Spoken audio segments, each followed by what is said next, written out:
Դատարկ կտավը լավ բան է։ Ինքը իր մեջ շատ բաներ է պարունակում։ Սկիզբը, աշխատանքի վերջը, տրամադրությունը, շատ բան կա։ Բայց միևնույնն է, արդեն արած գործը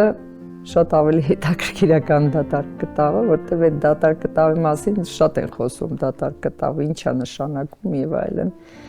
Պատկերացրեք, որ նկարը իմ մոտ մինչև կտավի մոտ գալն է արդեն սկսվում։ Ես մտածում եմ դրա մասին,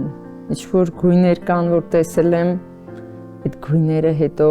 ես պատկերացնում եմ ոնց պետք է դրանք ամբողջացնեմ կամ ինչ պետք է լինի, ինչին պետք է դուրս գա եւ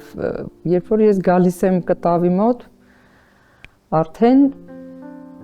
կարելի ասել մի 40% նկարի արդեն իմ մտքերին կա։